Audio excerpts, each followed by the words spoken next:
Bismillahirrahmanirrahim. Archbishop Benny Mario Travers, Excellencies, the Ambassador of Italy, the Consul General of Italy, Consul General of Germany, and Madame, my fellow colleagues from the Provincial Cabinet, Mr. Anthony De Silva, Principal St. Patrick's High School and Secretary, Catholic Board of Education, Board of Governors of the Catholic Board of Education, Principals of Catholic Schools in Karachi, Mr. Waqar Mehdi, Senator Saab, students, ladies and gentlemen, Assalamu Alaikum. It's indeed a wonderful way of spending the Independence Day Eve along with religious minorities, and I'm really grateful to the Catholic Board of Education for organizing this event, and I'm really honored to be here today.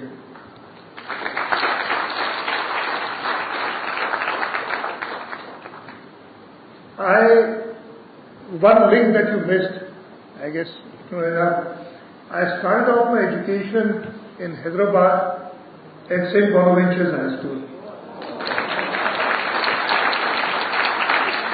So the role of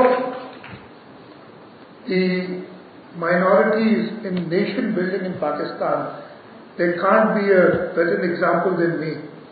As I said, I went to St. Bonaventure's High School, came to Karachi, went to St. Patrick's High School.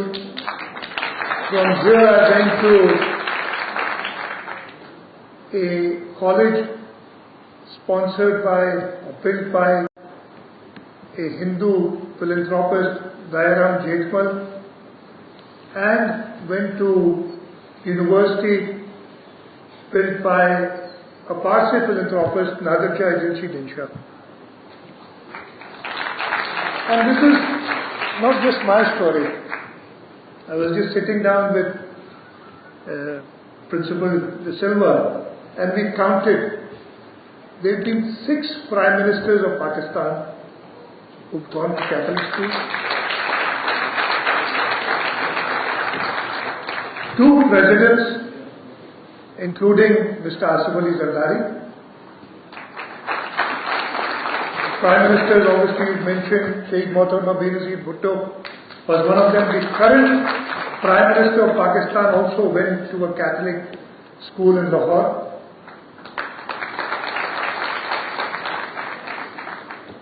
We've got 6 Chief Ministers, 4 from Sindh, me being one of them, who are products of Catholic schools. I was counting at least 2 Chief Justices that I remember, 2 Chiefs of Army Staff, and a Chief of Air Staff. So the contribution of Catholic Board of Education, or for that matter, the contribution of the Hindu schools and educational institutions formed by Parsis have come a long way in making what Pakistan is today. And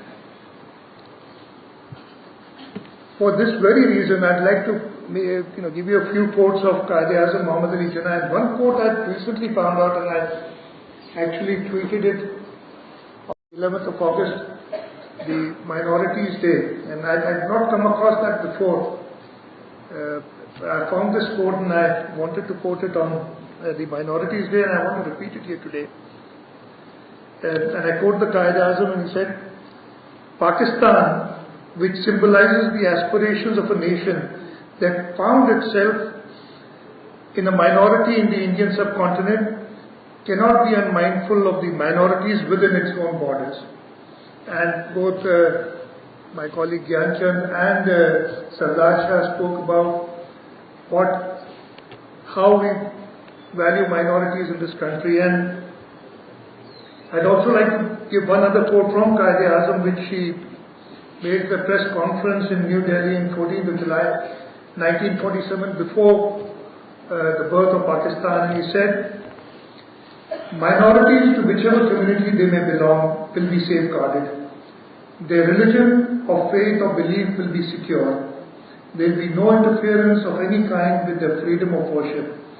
They will have their protection with regard to their religion, faith, their life and their culture.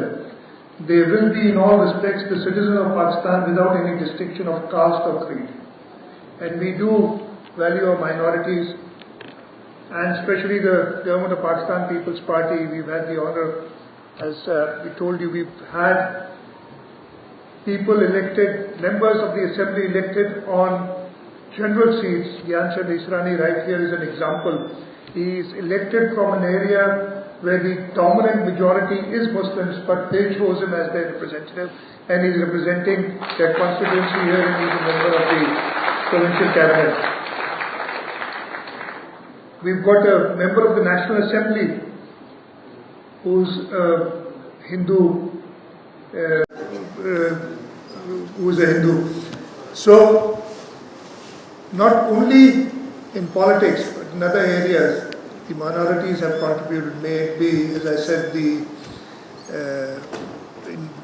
we've got an Olympian, I believe a hockey player, who was a Christian, and he won a gold medal before even Pakistan was formed in 1936. I've forgotten his name. Paul Fernandez. So my friend, my classmate, comes to my rescue here, and he gives me the name. Being here on Independence Day, as I said, is an honor, and I remember these streets, and I'll be very candid. This is the first time I've been inside St. Joseph's College. Otherwise, I would be roaming around the streets outside. So that's another first for me here today. And I see both Leonard and Mervyn smiling at that.